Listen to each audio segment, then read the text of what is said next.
जो कि कॉन्स्टिट्यूशनल और लीगल प्रोसेस के ज़रिए वोट ऑफ कॉन्फिडेंस के ज़रिए निकले, उन्होंने एक कैंपेन शुरू कर दी कि जी मुझे साजिश करके निकाला गया। अब वो उस साजिश के पीछे उन्होंने एक साइफ़र का सहारा लिया। सबसे पहले तो साइफ़र की जो एक ये जो डॉक्यूमेंट होती है डिप्लोमेटिक, वो बड़ी सीक्रेट होती है, आप उसको शेयर नहीं कर सकते, किसी से लीक नहीं कर सकते। तो वो उसका सहारा लिया और फिर एक अपनी स्टोरी बनाई। लेकिन अब तक जो लीक्स हुई हैं उससे वो भी उनका पोल खुल गया कि वो भी प्लान किया गया कि जी एक साइफ़र आया है, फिर हम एक मीटिंग करेंगे और फिर उनके जो प्रिंसिपल सेक्रेटरी कह रहे हैं कि जी मैं फिर मिनट्स ले लूँगा, और फिर मैंने ही करना है ना मिनट्स। कि आई एम श्योर कि आप सबने ये अंडरलाइन किया होगा, अभी they are playing with the country. तो उसके नतीजे में जो मुल्क में जो पाकिस्तान की बदनामी हुई, जो ऑफिशियल सीक्रेट एक्ट को वायलेट किया गया, जो आइन की खिलाफ वर्जी की गई, जो कानून की धज्जियाँ उड़ाई गई, वो सब चीज़ों का जिम्मेदार एक इंसान है और उसका नाम है इमरान खान। और उसकी सोच ये है, मैं आपको रिमाइंड कराना चाहता हूँ कि अगर हम नहीं तो पाकिस्तान में एटम बम गिरा दें, ये उसकी चॉइस है।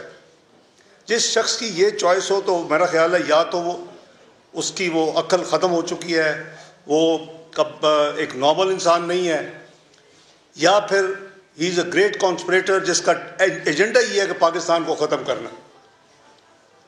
पाकिस्तान को मुआशी तौर पे तो उसने तबाह कर दिया है। वो पाकिस्तान जिसमें 2% फूड इन्फ्लेशन थी, 4% जनरल इन्फ्लेशन थी, बेहतरीन 6.3% GDP ग्रोथ थी, हाईएस्ट रिजर्व थे, स्टेबल करेंसी थी, उस पाकिस्तान को उस जगह पे ये इंसान ले आया 4.25 साल में, ये और इसके साथी, कि जहां आपके मैक्रो इकोनॉमिक इंडिकेटर्स तमाम ख़राब हो चुके हैं। एक मुल्क को भिखारी बना दिया गया, आप को डिफ़ॉल्ट के नहज पर आके खड़ा कर दिया गया। अब ये न्यूक्लियर कुव्वत हैं, आप दुनिया की 18वीं मईशत बनने जा रहे थे।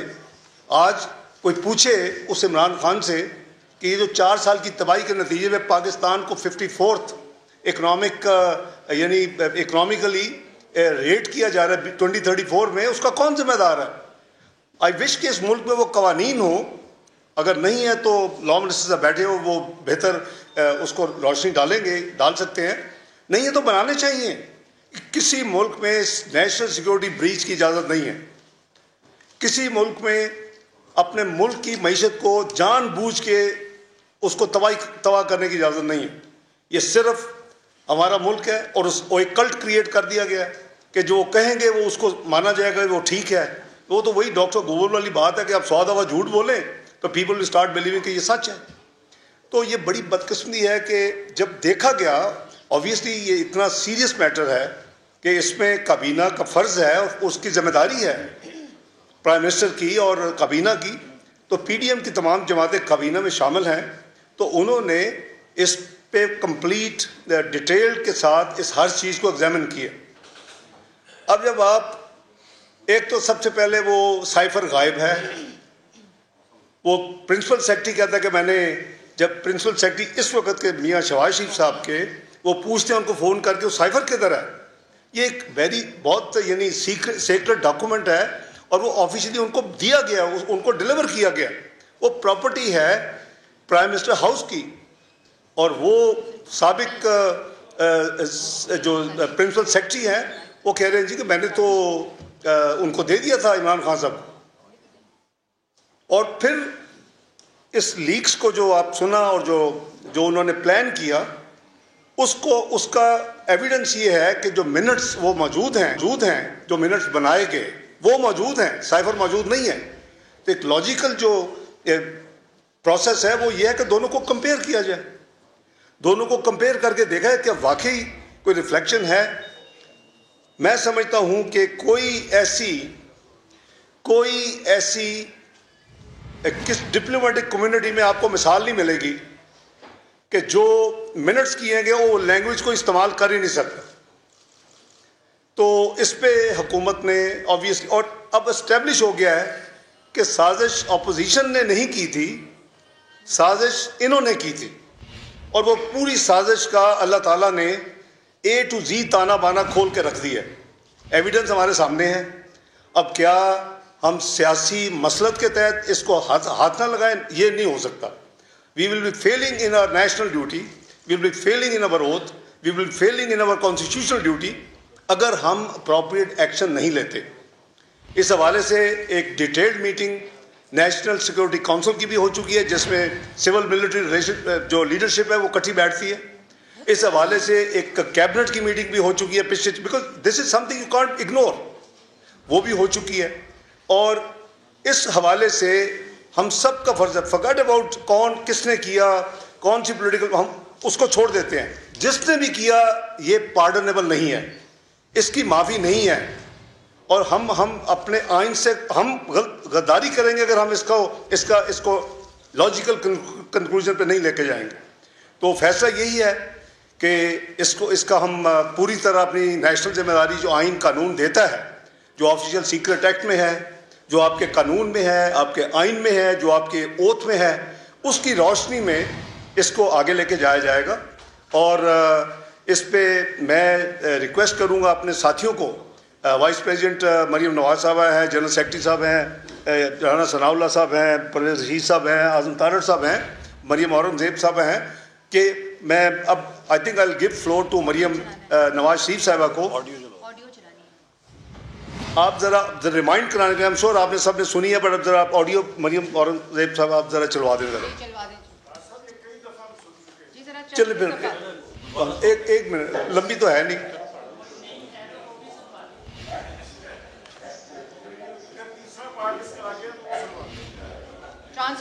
सानू चैलेंज ना करो सलमान गनी साहब।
दूसरी भी चला दें।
जो अंडरलाइन करने वाली चीज़ें थी चुप करके साथ ये भी अंडरलाइन करने वाली थी कि किसी मुल्क का नाम नहीं लेना, पब्लिक में कुछ और इन कैमरा कुछ और बातें होती हैं और वहाँ असल बहादुरी नज़र आती है।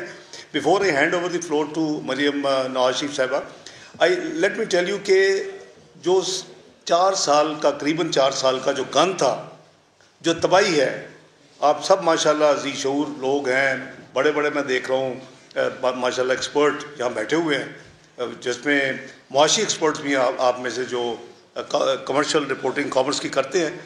देखिए ये 4-5 महीने में ये गन साफ नहीं हो सकता था। It's a gone case, it was a gone case. So I must compliment के जो मियाँ शहबाज शरीफ ने जो कोशिश की है, दिन रात एक किया है, उनकी टीम ने दिन रात एक किया है, और फिर अब मुझे भी इस खिदमत के लिए दावत दी और मैं भी आके ज्वाइन किया है। ये हमारी पूरी कोशिश होगी कि ये जो स्लाइडिंग जो तबाही हो रही थी, इस सबसे पहले इसको रोकें। हम इसको रोकने की कोशिश कर रहे हैं और इंशाल्लाह काफ़ी हद तक मेरे ख्याल हमें कामयाबी की उम्मीद है। उसके बाद हम इसको रिवर्स करेंगे। तो इतना कलील अरसे में आपने देखा कि ये बहुत ही चैलेंजेस आए और पाकिस्तान ने वर्ज ऑफ डिफ़ॉल्ट था, लेकिन अल्लाह ताला की मेहरबानी से और मुस्लिम लीग नून की लीडरशिप में शहबाज शरीफ साहब और उनके काबीना के साथी PDM के साथ मिनिस्टर साहबान, एक तो ये है। दूसरा, there is already some sort of relief Allah के फजल करम से शुरू हुई है। आपकी करेंसी बेहतर होनी शुरू हुई है पिछले 5 दिनों में। आफ्टर वीक्स हर दिन मज़ीद तबाही होती थी। पिछले 5 दिन में एक दिन भी उसमें यानी नेगेटिविटी नहीं आई, पॉजिटिविटी आई, उसमें इम्प्रूवमेंट आई। करीबन 1300-1400 अरब का पाकिस्तान का कर्जा जो है वो कम हो गया है सिर्फ इस एक काम से। इसी तरह आपने देखा कि हमने पूरी कोशिश की एज ए पोलिटिकल पार्टी कि आवाम को जो कुछ कर सकते हमने अपना फुल स्ट्रेच करके, कल रात हमने डीज़ल में, पेट्रोल में, लाइट डीजल ऑयल में और फिर कैरोसिन ऑयल में भी हमने रिलीफ पास किया है। ये हमारा फ़र्ज़ है कि हम कोशिश करें कि जो आवाम है जिनके हम नुमाइंदे हैं उनको हम जितनी रिलीफ मुहैया कर सकें। जो भी इस वक्त कंस्ट्रेंट्स हैं, हमारी लिमिटेशंस हैं तबाही के बावजूद, तो इंशाअल्लाह मुझे बहुत उम्मीद है कि आने वाले हफ्तों में इंशाअल्लाह आपको मज़ीद बेहतरियाँ नज़र आएंगी। कुछ चीज़ें आपने फ्लैग की हैं आपके मीडिया में, कुछ चीज़ें मुझे आते ही वर्षे में मिली हैं कि जी 4600 जो इस वक्त LCs रुकी हुई हैं, आप लिखते हैं कि जी ये क्या करें। सब चीज़ों का गिव अस ए टाइम। तो मैं अभी 5 दिन में सिर्फ जो कुछ कर सकता हूँ किया, और अगले आने वाले दिनों में इंशाल्लाह आप देखेंगे कि हर फील्ड में हम कोशिश करेंगे हम परफॉर्म करें और बेहतरीन आएँ। बहुत शुक्रिया। ओवर टू इधर आना बेहतर होगा।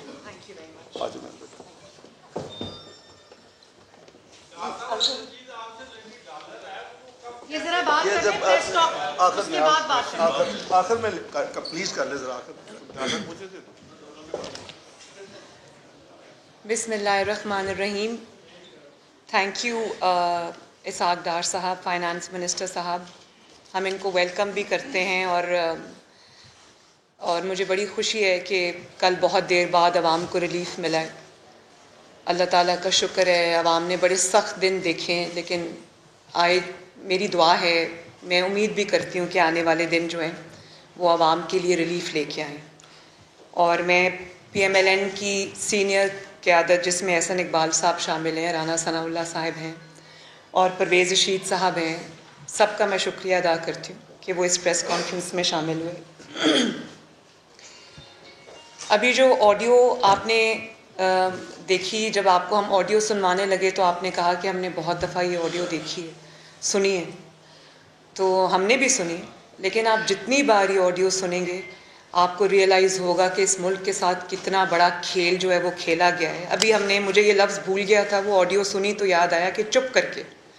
इस चुप करके के अंदर बहुत सारी चीज़ें जो हैं वो छुपी हुई हैं, वो मैं आपको अभी बताती हूँ वन बाय वन। और यूँ तो अगर मैं इस फॉरेन फंडेड फितना जिसका नाम इमरान ख़ान है, मैं एक बार फिर ये कहना चाहती हूँ कि इस शख्स का मैं नाम लेना भी पसंद नहीं करती। और ये वो शख्स है जिसको मैं अपने घर के बाहर वाले दरवाजे से अंदर ना आने दूँ। लेकिन मेरी बदकिस्मती ये है, क्योंकि इसका सच जो है वो आवाम के सामने लाना है, इसका चेहरा आवाम को दिखाना है, क्योंकि ये झूठ बोलता है और झूठ पे झूठ बोलता है, तो वो मुझे करना पड़ता है। तो अगर मैं इसके झूठ गिनवाने लगूं तो सुबह हो जाएगी, लेकिन इसके झूठों की फहरिस्त जो है वो इतनी तवील है कि वो ख़त्म नहीं होगी अगर मैं इसके कारनामे गिनवाने लगूं। लेकिन हम अपनी अब तवज्जो जो है वो अभी इस ऑडियो पे रखते हैं। और बहुत सारी ऑडियोज़ आई, प्राइम मिनिस्टर हाउस का डेटा भी लीक हुआ, ऑडियोज़ लीक हुई, मेरी ऑडियोज़ भी लीक हुई। और मगर मैं ये समझती हूँ कि वो तमाम ऑडियोज़ एक तरफ, वो तो बिनाइन ऑडियोज़ है ना, और मैं आज ये दावे के साथ भी कह सकती हूँ और आजिज़ी के साथ भी ये चीज़ कह सकती हूँ कि मुस्लिम लीग नून की कितनी भी ऑडियो सामने आ जाए, मुस्लिम लीग नून की जो आपस की प्राइवेट कॉन्वर्सेशंस हैं, ऑफिशियल कॉन्वर्सेशंस हैं, चाहे वो घर पे हों या वो प्राइम मिनिस्टर के ऑफिस में हों, कभी आपको कभी मुल्क के ख़िलाफ़ कोई चीज़ सुनने को नहीं मिलेगी। इंशाअल्लाह ताला ना है, ना हुई है, ना होगी, क्योंकि मुस्लिम लीग नून अपना मफाद, सियासी मफाद कुर्बान कर सकती है, लेकिन पाकिस्तान के मफाद पे, पाकिस्तान की सलामती पे मुस्लिम लीग नून कभी समझौता नहीं करेगी। तो हमने बड़ा सुना जब इसको पता चल गया कि इसकी हुकूमत जाने वाली है और इसके मेंबर्स, इसके अपने मेंबर्स इसके ख़िलाफ़ हो गए हैं और वोट ऑफ नो कॉन्फिडेंस कामयाब होने वाला है, तो साजिश कॉन्स्पिरेसी की हमने सुन के हमारे कान पक गए।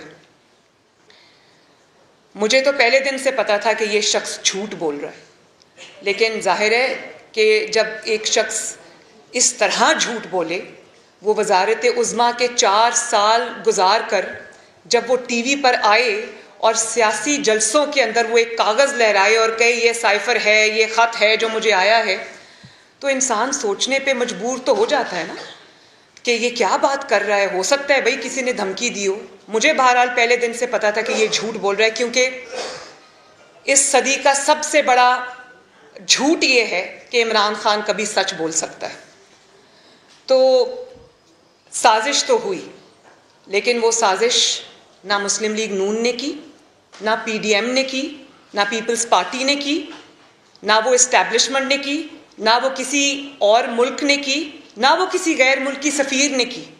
वो साजिश हुई है और उस साजिश का मास्टरमाइंड फॉरेन फंडेड फितना इमरान खान है, और उसके जो अकम्प्लिसेस इन क्राइम हैं, उसके जो एडर्स हैं, अबेटर्स हैं, सहूलतकार हैं, उसके अंदर उसका जो प्रिंसिपल सेक्रेटरी है आज़म खान, उसके अंदर जो उस वक्त के फॉरेन मिनिस्टर, इस फितना की हुकूमत का जो फॉरेन मिनिस्टर थे शाह महमूद कुरैशी साहब, और इनकी जो जमात है उसका जो सेक्रेटरी जनरल है असद उमर साहब, ये 3 लोग उसमें शामिल हैं और इस गैंग का सरबराह इमरान खान खुद है।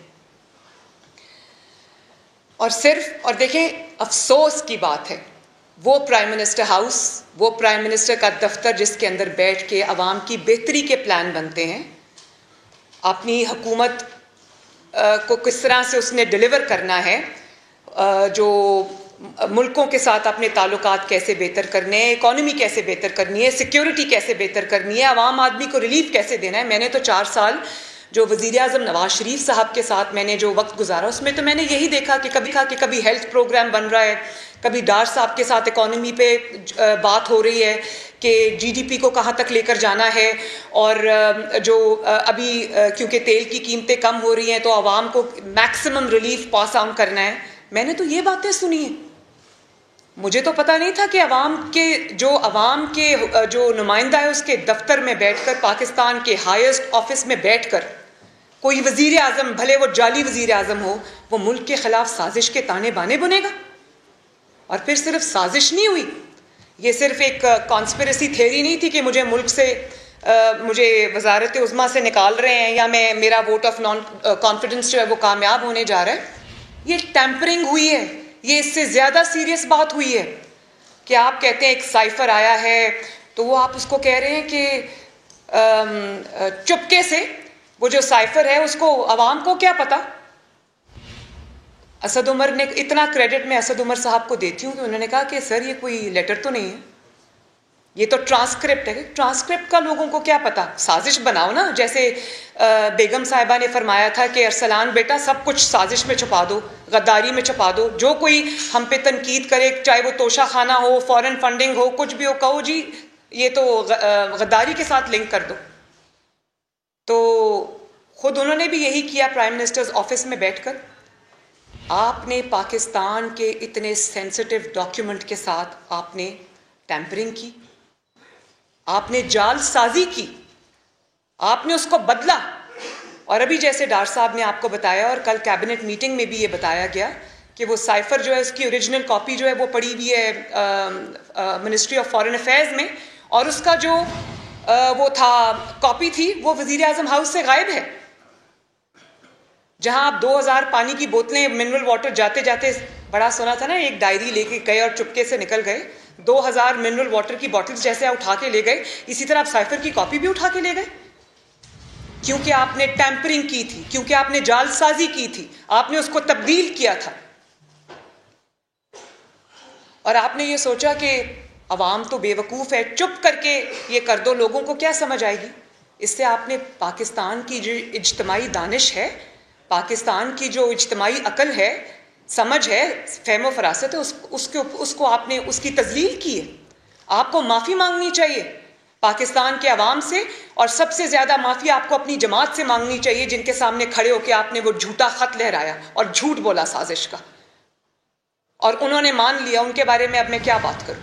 और आज वो कह रहे हैं कि बात ज़रा सुने तो सही, मतलब शैतानी ज़ेन की इख्तरा के साइफर तो है ना। अब जो लोग ये बात करते हैं उनको अंदाज़ा ही नहीं है कि अमूरे जो हुकूमत होते हैं, मामले कहते हैं, वो चलाए किस तरह से जाते हैं। और आपने साजिश की पाकिस्तान की, अपनी हुकूमत जाने के लिए आपने बहाना गढ़ना था कि मैं बाहर निकल के यतीम मस्कीन बन के लोगों को बताऊं, ओ हो मेरे खिलाफ साजिश हो गई।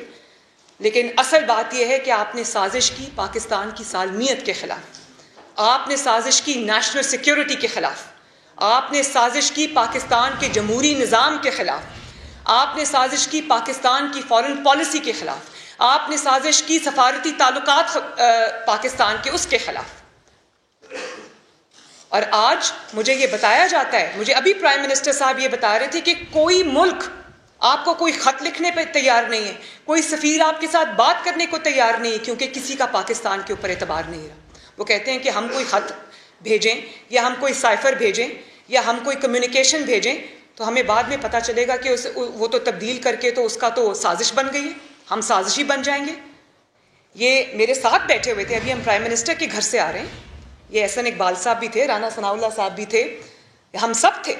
तो प्राइम मिनिस्टर ने कहा कि कोई मुल्क पाकिस्तान से बात करने को तैयार नहीं है, सब डरते हैं पाकिस्तान से। तो ये क्या इमेज आपने बिल्ड किया पाकिस्तान का लोगों के सामने। और आपने उस साजिश जो कभी थी ही नहीं, साजिश थी ही नहीं, उस झूठी साजिश के ड्रामे की आड़ में आपने पाकिस्तान के सफारती ताल्लुकात को, पाकिस्तान के फॉरेन रिलेशंस को आपने खेल तमाशा बना दिया। आपने लोगों को यह बताया उस साजिश की आड़ में कि पाकिस्तान एक गुलाम मुल्क है, पाकिस्तान एक कमजोर मुल्क है। आपको शर्म आनी चाहिए थी ये बात करते हुए।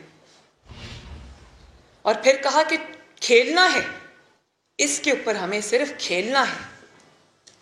मतलब इंसान का दिमाग चकरा जाए कि जो शख्स भले वो कितना गैर जिम्मेदार हो, कितना नाअहल हो, कितना नालायक हो, बहरहाल तुम 4 साल इस मुल्क की वजारत उज़्मा की कुर्सी पर बैठ कर आए। आपके मुंह से ये बात सुनना कि जो मामला कौमी सलामती का हामिल है उस पर हमने सिर्फ खेलना है।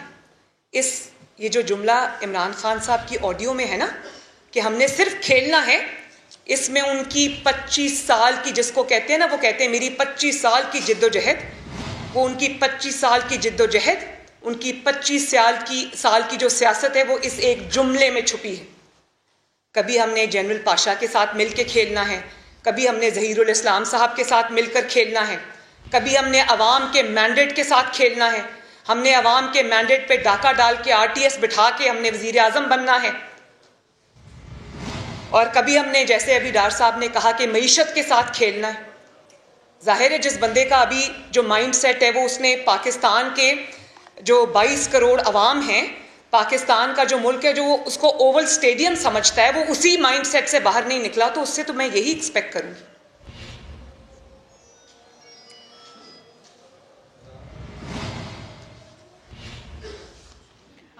मुस्लिम लीग नून की क़यादत की इस वक्त न्यूज़ कॉन्फ्रेंस जारी है, जिसमें मरियम नवाज का कहना है कि ये झूठ बोलता है, इसका चेहरा अवाम के सामने लाना है।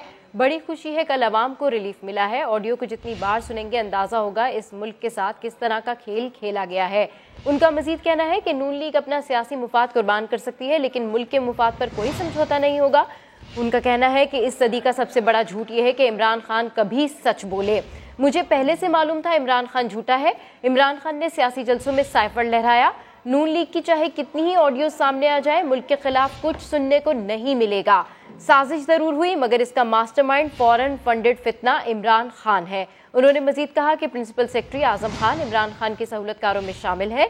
साइफर की कॉपी वज़ीर-ए-आज़म हाउस से गायब है। नवाज शरीफ को हमेशा वज़ीर-ए-आज़म हाउस में अवामी मंसूबे बनाते देखा। आपने साजिश की पाकिस्तान की सालमियत के खिलाफ। उन्होंने पाकिस्तान की हसास तरीन दस्तावेज में टैंपरिंग की। कोई मुल्क पाकिस्तान से बात करने को तैयार नहीं। आपने जालसाजी की और साइफर को बदला। ऑडियो लीक्स, साइफर और मौजूदा सियासी सूरत हाल पर मुस्लिम लीग नून की आला क़यादत अहम और बड़ी न्यूज़ कॉन्फ्रेंस कर रही है। मॉडल टाउन मुस्लिम लीग नून सेक्रेटेरिएट में ये प्रेस कॉन्फ्रेंस की जा रही है। मरियम नवाज, इसहाक डार, एहसन इकबाल प्रेस कॉन्फ्रेंस कर रहे हैं। इस मौके पर इसहाक डार की जानिब से ये कहा गया है कि साइफर एक खुफिया दस्तावेज होता है जिसे आम नहीं किया जा सकता। इमरान खान ने मुहिम चलाई कि उन्हें साजिश करके निकाला गया। वफाकी वज़ीर ख़जाना इसहाक डार की जानिब से कहा गया कि पाकिस्तान में सिक्योरिटी की खिलाफ वर्जी हुई है। इमरान खान ने मुल्क की मईशत को तबाह कर दिया है। सब खिलाफ वर्जियों का जिम्मेदार इमरान खान है। साइफर गायब है। साबित हो गया कि साजिश अपोजिशन ने नहीं, तहरीक इंसाफ ने की थी। ऑडियो लीक ने इनका भांडा फोड़ दिया है। वजीर खजाना ने कहा कि यह इंतहाई संजीदा मामला है और इसे संजीदगी से लेना चाहिए। इमरान खान ने तरक्की करते हुए पाकिस्तान को भिखारी बना दिया है। इसहाक डार ने यह भी कहा कि किसी मुल्क में मईशत को जानबूझकर खराब करने की इजाजत नहीं होती। कुछ नहीं है पाकिस्तान के खिलाफ। ये एक पूरा माइंडसेट है। इस फितना के खिलाफ पूरी डोसियर है, पूरी फर्द जुर्म है, जिसके अंदर आप ये देखें फॉरेन फंडिंग के केस से आप शुरू हो जाएं कि जो शख्स पाकिस्तान को डिस्टेबलाइज करने के लिए, पाकिस्तान के अंदर फितना पैदा करने के लिए, पाकिस्तान के अंदर इंतशार पैदा करने के लिए जो शख्स बाहर से डॉलर्स लेता हो, फिर उनके बारे में झूठ बोलता हो, और आप देखें पाकिस्तान की दुश्मन कुव्वतों से इसको डॉलर्स आए और बड़े आराम से तहरीक इंसाफ वाले कह देते जी कोई नहीं, कहीं से $80 आए, कहीं से $200 आए। भाई हैरान हूं मैं आप लोगों की अकल के ऊपर कि ईसीपी का ज़रा एक दफ़ा डिसीजन पढ़ें और बताएं कि कितनी बड़ी अमाउंट है। करोड़ों रुपया पाकिस्तान के दुश्मनों से फॉरेन फंडिंग के सिलसिले में इमरान खान ने अपनी जेब में डाला है। और उससे क्या किया? उससे अपना किचन तो नहीं चलाया, वो किचन तो इसके दूसरे इसकी ATMs चलाते हैं। उससे इसने पाकिस्तान के अंदर डिस्टेबलाइजेशन पैदा की है। और ये पूरा पैटर्न है, ये फॉरेन फंडिंग का आप देख लें। उसके बाद जब ये जाते जाते पाकिस्तान के आइन से जो खिलवाड़ करके गया, जैसे सुप्रीम कोर्ट से 5-0 का डिसीजन आया कि उसने सुप्रीम कोर्ट का डिसीजन ये है कि इन्होंने जाते जाते आइन तोड़ दिया। मतलब मैं मुकद्दम हूं, आप ये नार्सिसिज्म देखें कि मैं हूं जो हूं, बाकी पाकिस्तान का आइन की कोई हैसियत नहीं है, पाकिस्तान के फॉरेन पॉलिसी की कोई हैसियत नहीं है, पाकिस्तान की स्टेबिलिटी की कोई हैसियत नहीं है। जो हूं मैं हूं। अगर मुझे इक़्तिदार नहीं मिलता तो मैं पूरी दुनिया में आग लगा के रख दूंगा। इस किस्म का जहन, शैतानी जहन, और इस शैतानी जहन के हाथों पाकिस्तानी कौम 4 साल से यरगमाल बनी हुई है, बल्कि 4 साल से ज्यादा से यरगमाल बनी हुई है। और ये शैतानी जहन, ये फॉरेन फंडेड फितना पाकिस्तान के ऊपर 4 साल हुक्मरान रहा, पाकिस्तान के स्याह और सफ़ेद का मालिक रहा कि आज भी हमें दिन रात मेहनत करनी पड़ रही है, लेकिन पाकिस्तान की मईशत को ये जिस जगह पहुंचा गया है, हम अभी भी उसको स्टेबलाइज करने के उस पोजीशन में नहीं आए। इंशाल्लाह हो जाएगी, लेकिन पाकिस्तान को कितना नुकसान पहुंचा है कभी किसी ने इसका अंदाज़ा किया? और फिर ये पैटर्न देखें, फॉरेन फंडिंग के अलावा आपने जाते जाते आइन तोड़ा। पाकिस्तान की सबसे बड़ी अदालत से आपके खिलाफ फैसला आया कि आपने आइन शिकनी की है, वो बच के चुप करके निकल गया। और अभी इससे पहले जो ऑडियोज आई थी शौकत तरीन की और इसके मिनिस्टर्स की, जो कह रहे थे कि IMF की ट्रांश आने वाली है पाकिस्तान को, पाकिस्तान के पास, तो ख़त लिख दो ताकि इनको ये पैसे ना मिले। आपको अंदाज़ा भी है अगर पाकिस्तान को वो पैसे ना मिलते, अल्लाह करे वो दिन आए नवाज शरीफ के दौर की तरह जब वज़ीर ख़जाना इसहाक डार थे कि पाकिस्तान की IMF से जान छूट गई थी।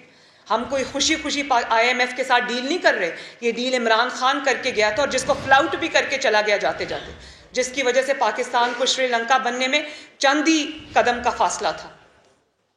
तो ये बचाया है अल्लाह के फजल करम से इस मुल्क को, और आगे भी लेकर जाएंगे, इस मंझधार से इंशाअल्लाह ताला निकाल लेंगे। लेकिन देखें तो सही एक शख्स की करतूत कि उसने किया क्या है, और आज उसका इतना हौसला कि वो खड़े होकर पाकिस्तान के जो आने वाली नस्लें उनसे खिताब करता है।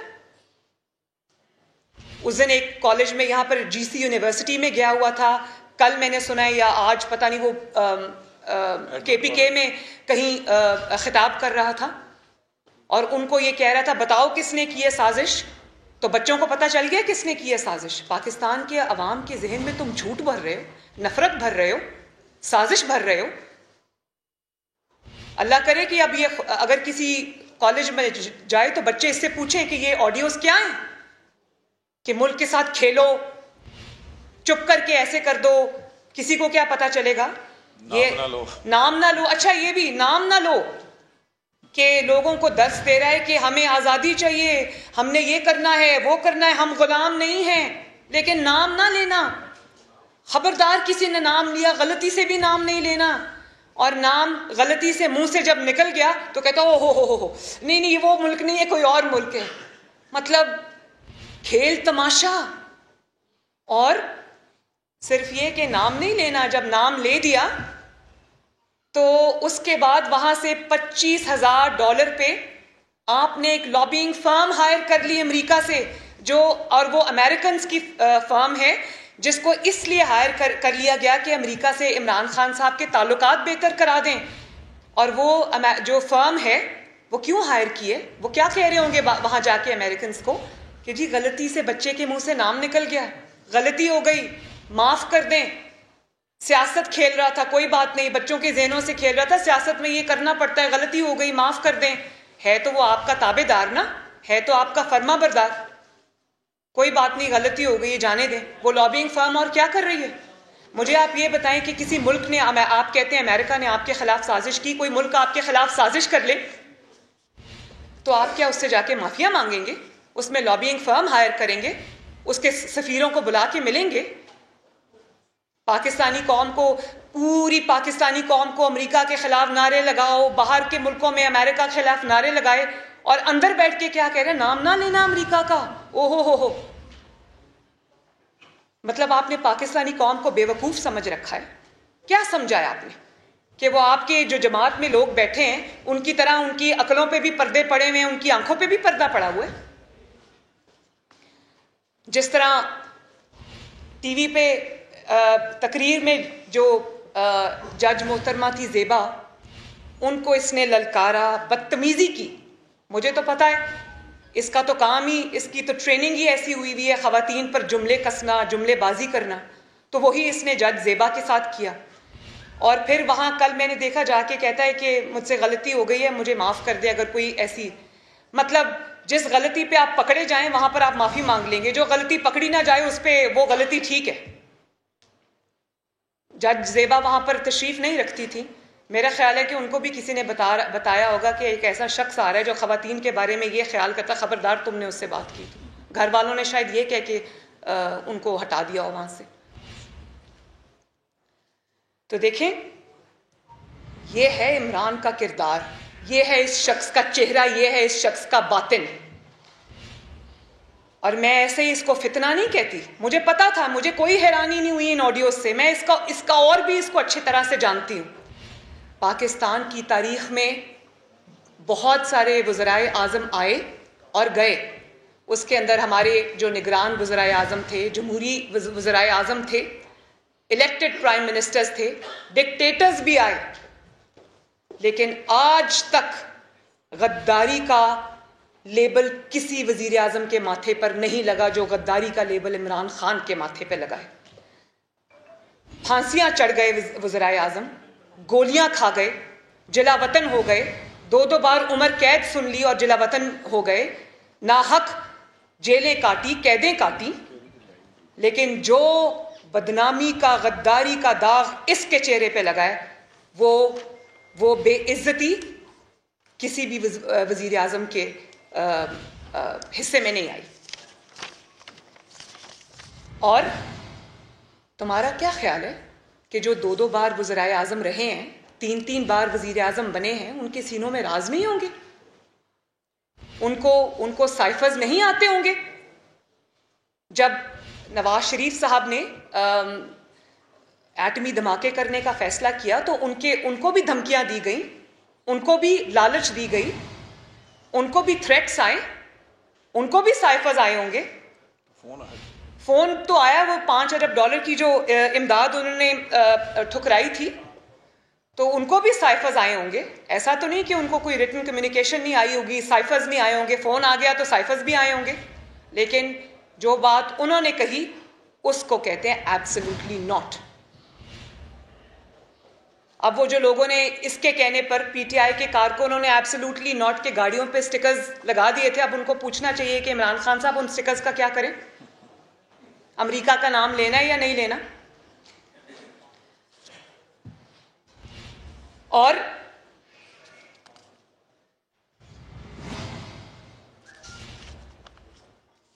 फिर आपने अभी डार साहब से सुना कि वो साइफर पीएम हाउस से गायब हो गया। तो मैं ये समझती हूँ कि जैसे ट्रंप के घर पे छापा मार के अमेरिकन्स ने उसके घर से ये जो सीक्रेट या सेंसिटिव डॉक्यूमेंट्स है वो बरामद किए थे, इसी तरह बनी गाला, जिसका असल नाम मनी गाला है, वहां पर भी रेड होना चाहिए। राणा साहब, वहां पर भी रेड होना चाहिए। वहां से आपको पता चलेगा कि वो साइफर की कॉपी किधर गई और जो असल मिनट्स थे वो क्या थे, असल खत था वो क्या था, असल कम्युनिके था वो क्या था, और उसको टैंपर करके क्या बना दिया, तभी जेब में डाल के वो खत ले गए। जलसों में लहराने के लिए आपके पास वो खत है, लेकिन अवाम को दिखाने के लिए वो खत नहीं है। खेल खेल में आप मुल्क से खेल गए, और फिर उस साइफर की आड़ में जो कभी था ही नहीं, उस साजिश की आड़ में जो कभी था ही नहीं, आपने इतनी घिनौनी साजिश की इस मुल्क के साथ। ये मुल्क कोई ओवल स्टेडियम नहीं है, कजाफी स्टेडियम नहीं है, 22 करोड़ का जीता जागता मुल्क है। आपने उसके डिप्लोमेटिक रिलेशंस खराब कर दिए, आपने उसके सफारती ताल्लुकात खराब कर दिए, आपने उसके फॉरेन रिलेशंस को आग में झोंक दिया, आपने उसकी मईशत खराब कर दी। और फिर उस साजिश की बुनियाद पर जो कभी थी ही नहीं, कहीं थी ही नहीं, आपने पाकिस्तान के इदारों को आपने तनकीद का निशाना बनाया, उनको कंट्रोवर्सी में झोंका। उस साजिश की आड़ में आपने अफवाज पाकिस्तान के ऊपर तनकीद की, उनको कंट्रोवर्शियल बनाया। उस साजिश की आड़ में जो कभी थी नहीं, आपने मीर जाफर और मीर सादिक और जानवर के लकब दिए लोगों को। अब पता चला है कि असल मीर सादिक कौन है, मीर जाफर कौन है, असल जानवर कौन है। आपने कहा कि जानवर इस न्यूट्रल जानवर होता है क्योंकि उसको कोई समझ बूझ नहीं होती कि क्या कर सही और क्या गलत है। तो आपने भी तो यही किया।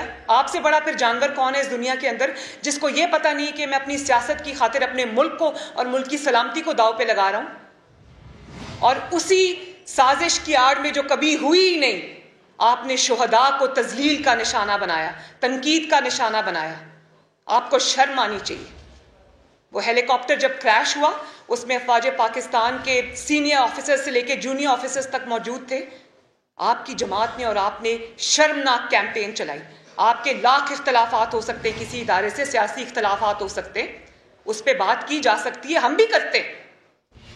लेकिन उसका यह मतलब नहीं कि जो लोग अपनी जान और खून के नजराने इस मुल्क के लिए, इस मिट्टी के लिए पेश करते हैं, आप उनको झूठी साजिश की भेंट चढ़ा दें। आपको शर्म आनी चाहिए।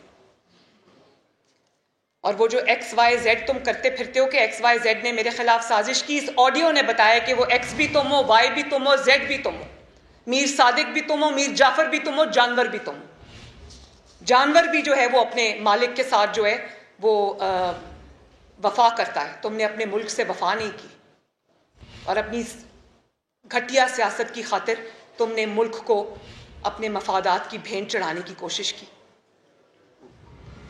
और मुझे आज इस बात का अभी भी अफसोस है कि तुम आज भी ये सब करने के बाद तुम आज़ाद फिर रहे हो। तुम पाकिस्तान की नई नस्ल से खिताब करने की करते फिर रहे हो। और ये शिकवा और ये गिला मुझे अपनी हुकूमत से भी है। मुझे ये मेरे जो अंकल्स हैं, भाई हैं, सब यहाँ बैठे हुए, मुझे इनसे भी गिला है, मुझे इनसे भी शिकवा है कि जो कानून के हाथ जो गद्दार के गिरबान तक पहुंचने चाहिए थे वो नहीं पहुंचे।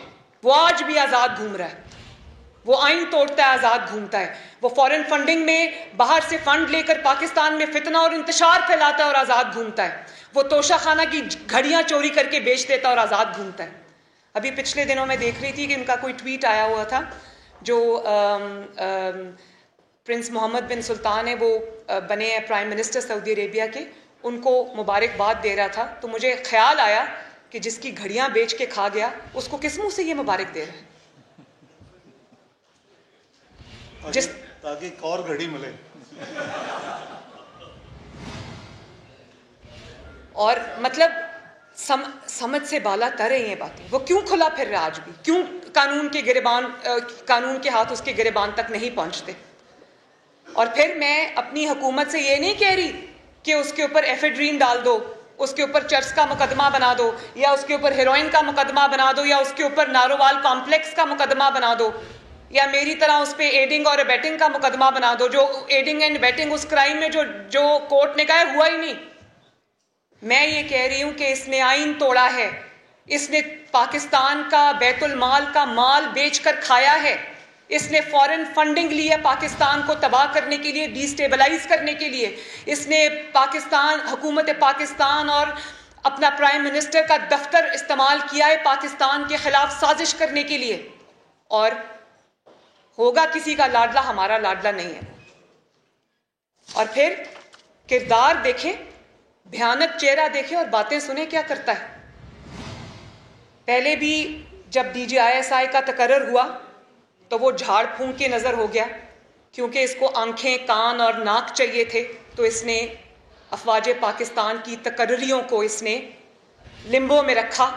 इसने दरार पैदा करने की कोशिश की पाकिस्तान के अफवाज के इदारे के अंदर, जिसकी दूसरी केसेस का जो चीफ ऑफ स्टाफ है वो ARY पे लाइव बैठ के पढ़ रहा था कि जो अफवाज पाकिस्तान के ऑफिसर्स हैं वो अपनी हाई कमान का हुक्म ना माने।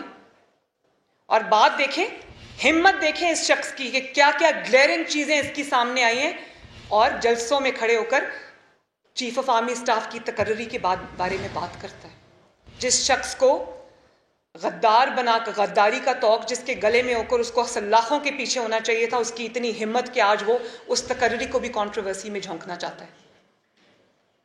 हैरान हूं मैं अपने ऊपर भी, इस मुल्क के सिस्टम के ऊपर भी, कि ऐसा शख्स आज भी खुला फिर रहा है। और कोई बाइद नहीं है कि आइंदा आने वाले दिनों में कोई और ऑडियो भी आ जाए, मुझे नहीं पता वो है या नहीं है, कि वो कहें कि हमने आर्मी चीफ की तकर्री से भी खेलना है। हिम्मत देखें इस शख्स की। तुम होते कौन हो जिससे मशवरा भी किया जाए? तुम्हारी तो पूरी फर्द जुर्म है पाकिस्तान के खिलाफ इक़दामात की। तुमसे कोई मशवरा करे भी तो क्यों करे? तो ये ज़रा पाकिस्तान की और हुकूमत की इज्तिमाई दानिश को झंझोड़ने का वक्त है कि खुदारा इससे पहले कि मुल्क को नाकाबिले तलाफ़ी नुकसान पहुँच जाए, खुदारा होश के नाखुन लें और इसका चेहरा, असल चेहरा आवाम को दिखाएं और इसको कैफरे किरदार तक पहुँचाएं। शुक्रिया। बारी बारी बारी बारी, ऐसे नहीं कोई सवाल नहीं होगा, ऐसे कोई सवाल नहीं होगा। अच्छा उमर एक मिनट, उस्मान एक मिनट। आप सबको पता है कि मैं आखिरी सवाल का जवाब देने के बाद उठती हूँ, तो हौसले का, हिम्मत का मुजाहरा करें। सलमान अली साहब जी जी, सीनियर तरीन है, एहतराम करना चाहिए। सलमान अली साहब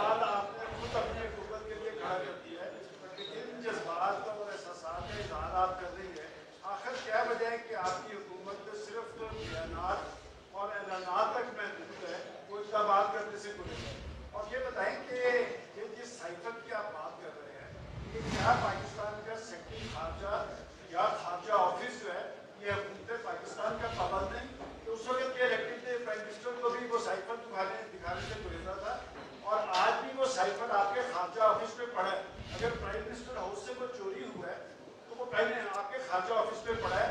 क्या इसकी बुनियाद पर आप कुछ करने की सलाहियत रखते हैं या आपको अंदरूनी तौर पे या बैरूनी तौर पे किसी ने रोका है कि आप इस पे हाथ नहीं डाल सकते?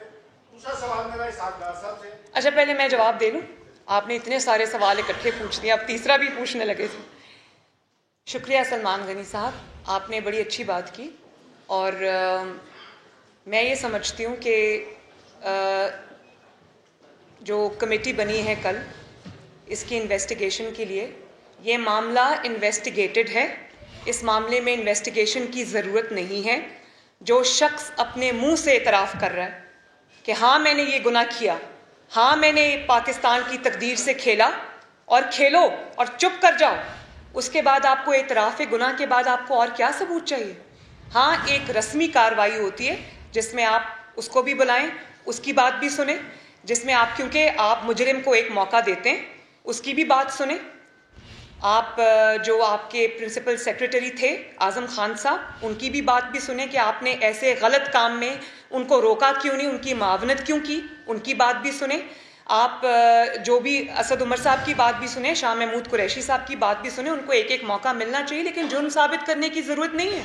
वो ये ऑडियो सबूत है, वो अपने ज़बान से इतराफ़ कर रहे हैं कि हाँ हमसे ये गुनाह हुआ है और मेरा अपनी हुकूमत से गिला जायज़ है।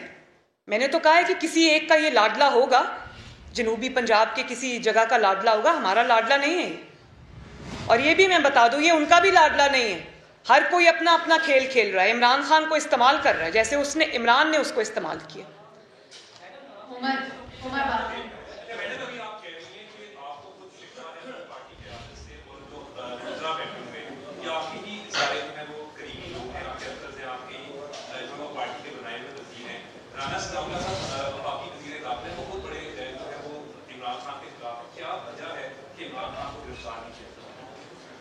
राणा साहब, इसका जवाब आप देना पसंद फरमाएंगे? माइक दे दे राणा साहब को, माइक दे दे, क्योंकि राणा साहब मेरे पास तो इस बात का कोई जवाब नहीं। इसमें ऐसा है कि मैडम मरियम नवाज साहबा ने जो गिला किया है, जो उन्होंने इतराज़ उठाया है, ये बिल्कुल जायज़ है, ये दुरुस्त है। आवाज़ आ रही है?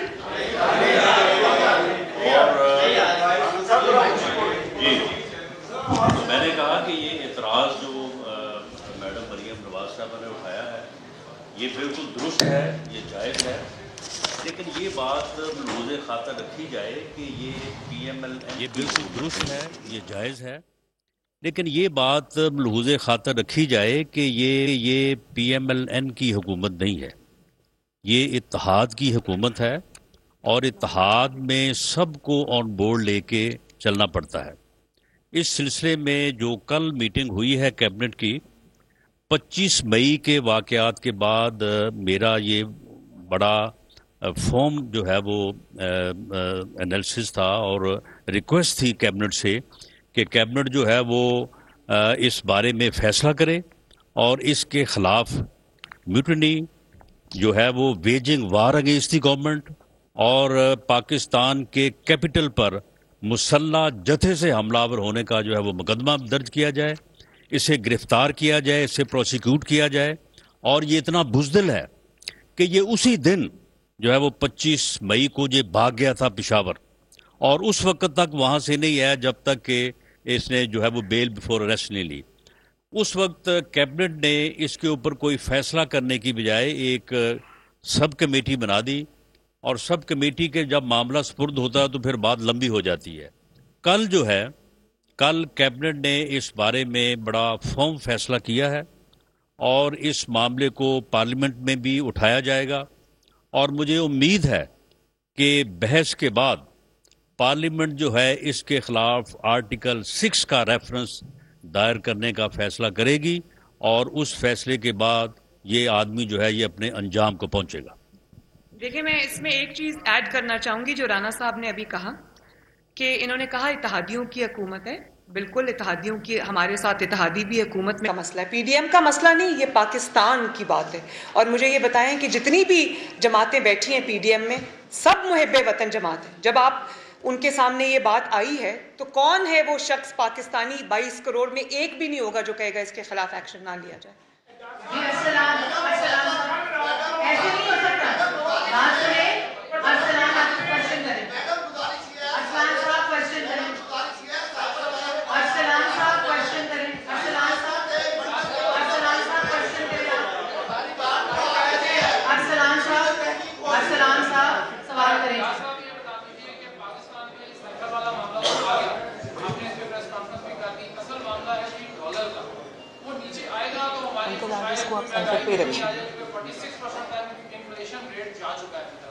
आम आदमी का जो मसला है जी, वो कब हमें खुशखबरी दे रहे हैं? ये तो चल रहा है आपका मामला। राणा साहब ने क्लियर कर दिया कि वो करना भी हो सकता है, जुडिशियल कमीशन भी बन सकता है, आर्टिकल 6 की कार्रवाई भी हो सकती है। डॉलर के मामले के ऊपर जरा गाइड कर दीजिए जी कि कब नीचे आ रहा है और हमारे लिए मजीद खुशखबरी, सख्ती हमारी कब नरमी में बदल जाएगी। मैं ब्रीफली जवाब देता हूँ जी। मेन जो आपने देखा कि ट्रेंड बदल चुका है। पिछले 5 दिन में एक दफ़ा भी उसकी जो रुपए की कदर में कमी नहीं आई, बल्कि हर दिन इजाफा हो रहा है। नंबर 1, इससे आपने करीबन 1300-1400 अरब के कर्ज़ों का हुजम भी कुछ 1 रुपया वापस किए बगैर कम हो गया है। आप बिल्कुल सही फरमा रहे हैं।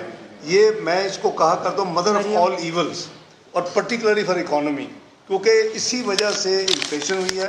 आप जो 47% की बात कर रहे हैं उसमें इम्पोर्टेड, बेसिकली उसका जो मेन मकसद है वो इम्पोर्टेड उसका कॉज है कि चूँकि आप हर चीज़ आप इंपोर्ट करते हैं उसका डायरेक्ट इम्पेक्ट होता है।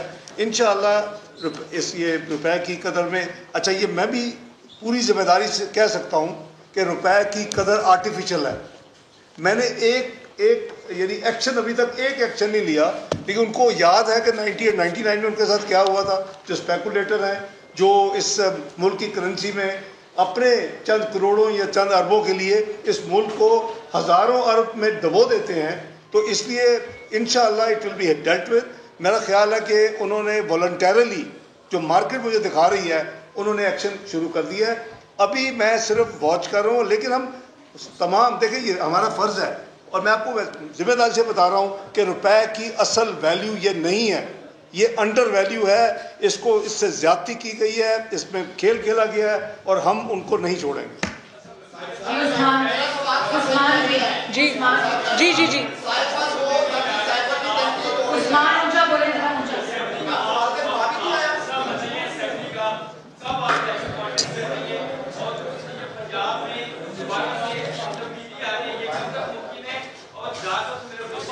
कॉन्टेस्ट कर रही हैं, और दूसरी चीज़ पंजाब में दोबारा से तब्दीली आ रही है, ये कब तक मुमकिन है? और डार साहब से मेरा क्वेश्चन ये है कि रशिया से ऑयल और जो गैस है वो कब पाकिस्तान मंगवाई जा रही है? साजिश तक महदूद रखें। हम इकोनॉमी पे बात डार साहब करते भी रहेंगे और डिटेल बात करेंगे इंशाल्लाह ताला। इसको प्लीज किसी इशू पे रखें।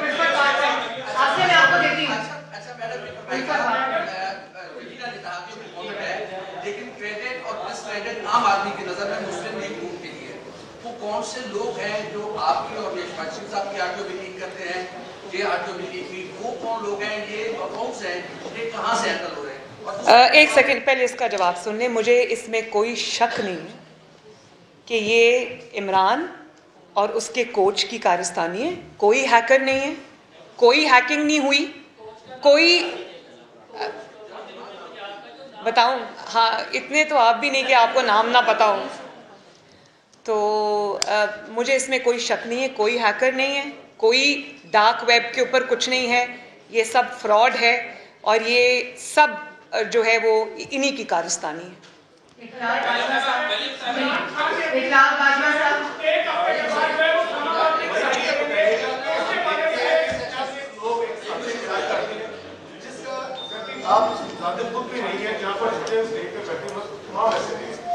लेकिन उसका जो ये जो साजिश करते हैं, जो सूरतकारी करते हैं बाज़ सरकारी मुलाज़िमीन भी, तो उस हवाले से कुछ सामने नजर नहीं आता।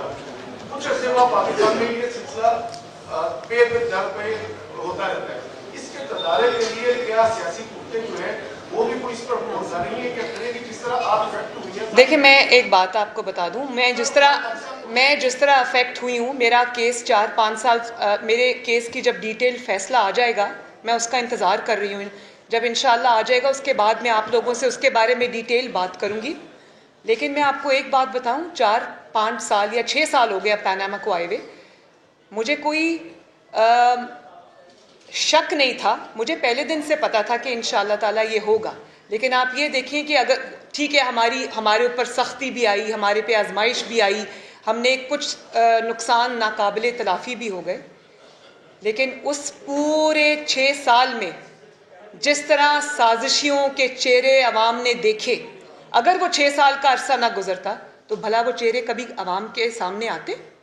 तो कुदरत का अपना तरीका है लोगों को एक्सपोज करने का। और आज भी ये साइफर वाली लीक्स पे आप आ जाएं, जब ये लीक्स बुनी जा रही थी प्राइम मिनिस्टर हाउस में बैठकर, तो उनको ये पता था कि ये लीक्स बाहर आ जाएंगी और साजिश का भांडा फूट जाएगा। उन्होंने तो मस्कीन बनने की कोशिश की अवाम के सामने कि मैं लोगों के सामने एक चेहरा लेके आ जाऊंगा कि मैं विक्टिम हूँ। भाई, आप वो प्राइम मिनिस्टर नहीं है जिसको एक झूठे कामे की बुनियाद पर निकाला गया।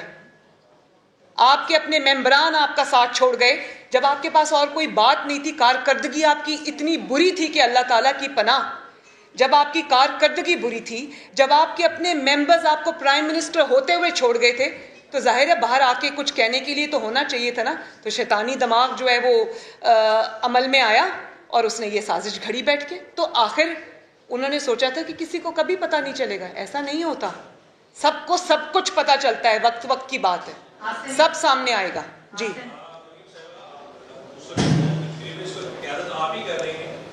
अच्छा,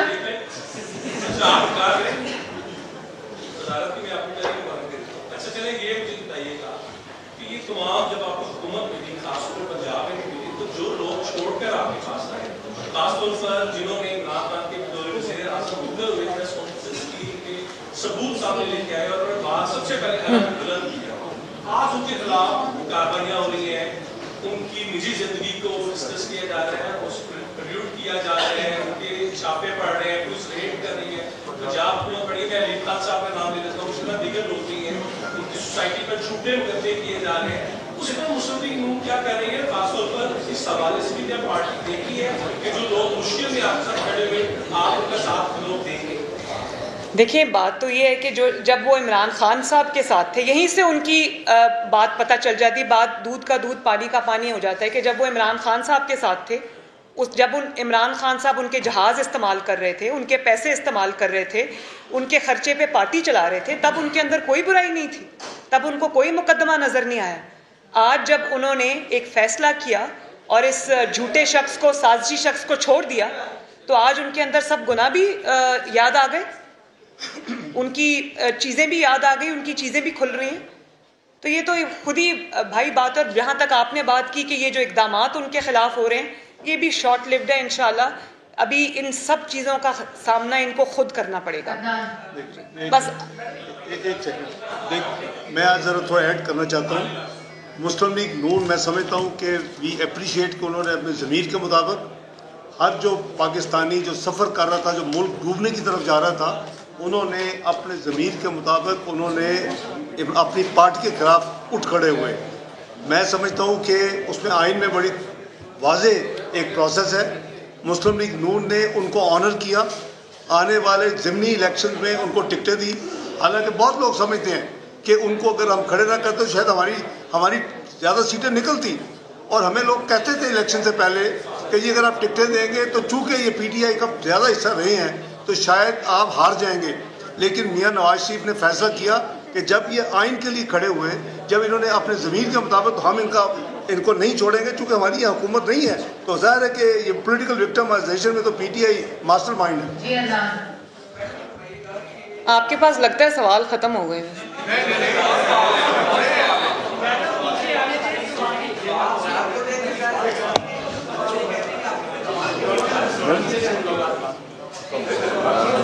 अदनान, इसका जवाब मैं वैसे कोर्ट के बाहर दे भी चुकी हूँ कि जो मेरे दामाद की मशीनरी आई थी भारत से, वो इमरान खान साहब के दौर में आई थी, वो मेरे दौर में नहीं आई। तो इमरान खान साहब जो कहते हैं कि मरियम को शर्म आनी चाहिए, शर्म इमरान साहब को आनी चाहिए।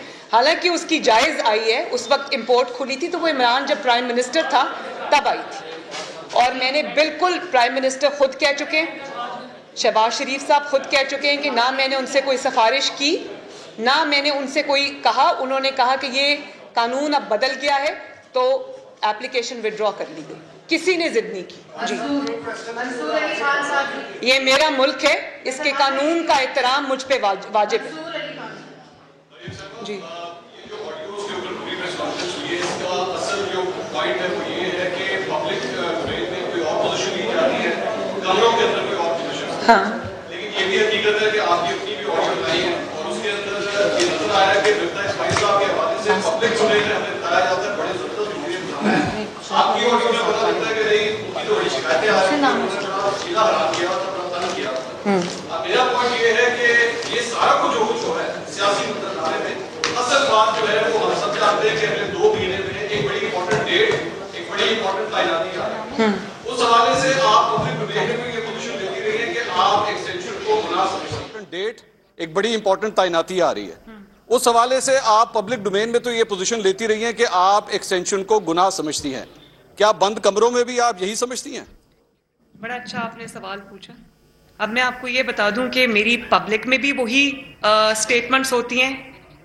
I was the only one जिसने कीमतों को अपोज किया था। मेरी गवर्नमेंट मुझसे नाराज भी हुई, मुझे गिले शिकवे भी हुए। आप विटनेस हैं इस चीज़ की। जब कीमतें बढ़ाई गई तो मैं उसके साथ खड़ी नहीं हुई, और उसी के बारे में मैंने प्राइम मिनिस्टर से उस ऑडियो में बात की थी। तो मुझे फ़ख्र है इस बात का कि मुझे, आपने कहा ना कि सब कुछ वो एक्सटेंशन या वो तकर्री के वजह से हो रहा है, बिल्कुल नहीं।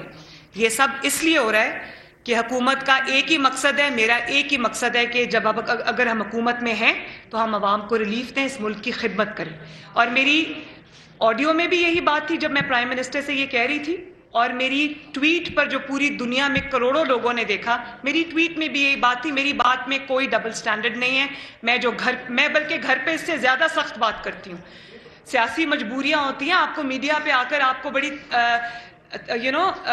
प्रॉपराइटी के डोमेन में रहकर बात करनी पड़ती है, within the bounds of propriety. तो मैं वो करती हूँ, लेकिन जब हम आपस में बैठते हैं तो हम आवाम के लिए जो रिलीफ की बात है, मैं उसमें बहुत सख्त बातें कर जाती हूँ। आज भी करके आई हूँ, बाय द वे। अभी आपने बताया कि इमरान खान जब वज़ीर-ए-आज़म हाउस से गए तो पानी की बोतलें भी साथ ले गए। जब आपने अभी एक्सटेंशन की बात की, जब डीजी ISPR ने ये कहा और जब खुद स्टेटमेंट्स आ गए कि हम एक्सटेंशन नहीं ले रहे, तो मैं उस पर क्या सराई क्यों करूं? आपने बताया कि इमरान खान जब वज़ीर-ए-आज़म हाउस से गए तो पानी की बोतलें भी ले गए। आपको ये पता चल गया कि पानी की बोतलें गायब हैं, लेकिन 5-6 माह तक आपको ये नहीं पता चला कि वज़ीर-ए-आज़म हाउस से साइफर की कॉपी गायब है।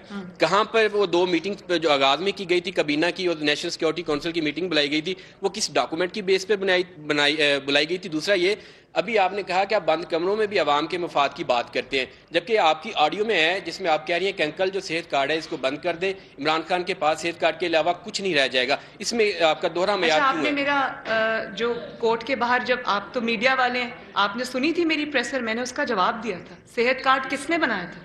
सेहत कार्ड नवाज शरीफ साहब ने बनाया था और उस पर मैंने काम किया था। स्क्रैच से मैंने शुरू किया था।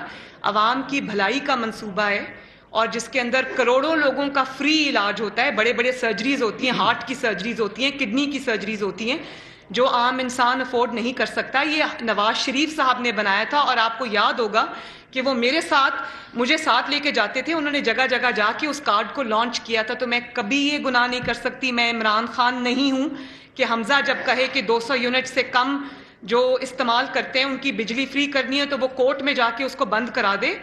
भले मेरे मुखालिफ की हुकूमत हो या मेरी अपनी हुकूमत हो, जो अवाम की भलाई का मंसूबा होगा मैं उसको दिलो जान से सपोर्ट करूंगी। मैंने शहबाज शरीफ साहब को ये कहा था, आप ऑडियो को दोबारा सुने और बार बार सुने। मैंने कहा उसको ऑन करें, बंद करें नहीं कहा था। मैंने कहा उस हेल्थ प्रोग्राम को ऑन करें। और एक बार नहीं, प्राइम मिनिस्टर से मेरी ये गुफ्तगू कम से कम 3 मरतबा हुई है। मैंने कहा उसके अंदर जितने भी लकूनाज हैं उनको आप प्लग करें। उसके अंदर जितनी भी पिल्फरेज हो रही है इमरान के ज़माने में, जो पैसा खाया जा रहा था, इसको रीडिज़ाइन करें ताकि अवाम को उनका हक मिले। मरियम नवाज कभी भी अवाम की भलाई के मंसूबे के खिलाफ खड़ी नहीं होगी, भले उसको कितना सियासी नुकसान हो। मैं अपने लोगों के खिलाफ खड़ी हो सकती हूँ प्राइसेस बढ़ाने में, तो मैं ऐसा कैसे कर सकती हूँ? मैं बता मैं जो मुझे जाऊँ जी प्लीज मैं उसका एक सेकंड जी एक सेकंड नहीं मुझे जवाब कंप्लीट कर लेने दें। नजर नहीं आया, 2-4 बोतलें इसलिए नजर आ गई, एक तो वो फिजिकली नजर आनी चाहिए, इतना ज्यादा क्वांटिटी सामने है। जब आप पहले दिन वहां जाए तो आपको पानी ना मिले तो फिर दूसरी क्वेरी होगी पानी किधर है। तीसरा ये है कि साइफर कुछ फ्लोट नहीं कर रहे होते, they are in the best closure the ministry. ये ज़्यादा लोगों को डिस्ट्रीब्यूट भी नहीं होते। It's the most secret document of another country के मुतल्लिक, you can not play with it. ये सिर्फ 2-3 बंदों को जाती है, प्राइम मिनिस्टर को जाती है, फॉरेन ऑफिस भेजता है और सबकी वही ड्यूटी है कि उसको कैसे करना है। हमें इसकी उसमें अच्छा, इससे अलावा हमारी गवर्नमेंट आने से पहले इमरान खान की गवर्नमेंट में नेशनल सिक्योरिटी कमेटी में ये साइफर डिस्कस हुआ। ये मैं आपको जिम्मेदारी से बता रहा हूँ। इस पर इस्टेब्लिश किया गया कि देयर इज कोई उसमें साजिश नहीं है। उसके अलावा जो कैबिनेट में डिस्कस हुआ उसके उनके अपने अज़ाइम थे, तो ये इस्टेब्लिश हो चुका था कि साइफर के लिए कोई साजिश नहीं है। तो ये मैं सिर्फ आपको बता दूं कि ये जब लीक्स आई हैं तो इसने हमें मजबूर किया कि हम देखें, कंपेयर करें, क्योंकि इसमें पता चला कि मिनट्स भी बने थे। ये सारी चीज़ें बड़ी सीक्रेट और से ये नहीं होता कि हम आगे 4 साल के सारे कागज निकाल के देखना शुरू कर दें। इशू बनी, देखा, कंपेयर किया, तो उसके बाद मैंने आपको शुरू में कहा था कि कोई यानी नकम्मा तरीन भी डिप्लोमेट होगा, he will never state what has been minuted. वो पूरी स्टोरी थी जी। नवाज शरीफ साहब बतौर प्राइम मिनिस्टर हमेशा आपसे ये कहते सुने गए कि IMF से काम छुड़ाई गई जी। आज पाकिस्तान की पोजीशन कमाल है IMF के पास, और आपने जब पेट्रोलियम की कीमतें भी कम की है तो IMF की कॉन्सेप्ट से की है। क्या आने वाले 10-15 साल के अंदर इस आदत से हमारा छुटकारा हासिल होगा? देखिए सलमान गनी साहब, ये मुल्क टेक ऑफ कर रहा था। इसकी बदकिस्मती है कि जब भी ये टेक ऑफ करता है कोई हिडन हैंड बाहर निकलते हैं, इस मुल्क की टांगों को खींचते हैं और ये धड़ाम से फिर मईशत गिर जाती है। नंबर 1, पाकिस्तान की तारीख में अगर किसी हुकूमत ने मुकम्मल किया प्रोग्राम, इवन डिक्टेटर्स नहीं कर सके, मुशर्रफ साहब नहीं कर सके, शौकत अजीज साहब नहीं कर सके, तो वो मुस्लिम लीग नून की हुकूमत मियां नवाज शरीफ की क़यादत में उसने मुकम्मल किया, पहली दफ़ा, वन एंड ओनली। और उसके एक सेकंड जी, और उसके बाद हमने ऐलान किया, कहीं छुप के नहीं किया। क्रिस्टन लगार्ड साहब आई जो उनकी MD थी, उनके साथ बैठ के मैंने प्रेस कॉन्फ्रेंस की। प्राइम मिनिस्टर नवाज शरीफ ने अनाउंस किया कि हमने खुदा हाफिज कह दिया है। अगर आप अपनी मईशत को उससे उधर आगे उसी डायरेक्शन में लेके जाते और इस मुल्क में एडवेंचर्स ना होते पनामा जैसे, तो आई कैन अश्योर यू कि एक को तो आपको IMF के जाने की जरूरत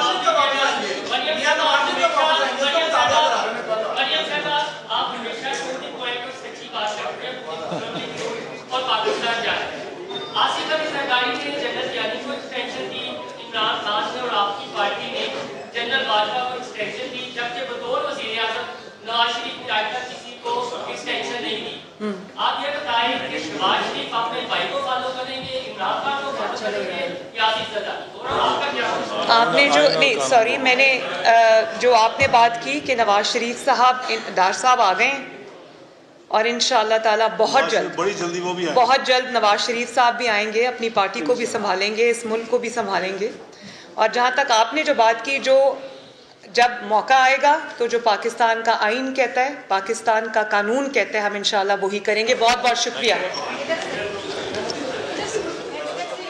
मुस्लिम लीग नून की आला क़यादत अहम और बड़ी न्यूज़ कॉन्फ्रेंस कर रही है। मरियम नवाज, इसाक डार, एहसन इकबाल, राना सनाउल्लाह ये प्रेस कॉन्फ्रेंस कर रहे हैं। मरियम नवाज की जानिब से कहा गया हर कोई अपना अपना खेल पेश कर रहा है। इमरान खान को भी किसी ने इस्तेमाल किया। साइफर से लेकर ऑडियो लीक्स तक अब तक के तमाम तर मामला पर तफसीली गुफ्तगू की गई है। इस प्रेस कॉन्फ्रेंस में मरियम नवाज ने कहा कि ऑडियो लीक की तहकीकात के लिए कल कमेटी बनी है। राना सनाउल्लाह ने इस मौके पर कहा कि मरियम नवाज ने जो एतराज़ात उठाए हैं वो बिल्कुल दुरुस्त और जायज़ हैं। ये जरूर याद रखें कि ये नून लीग की नहीं बल्कि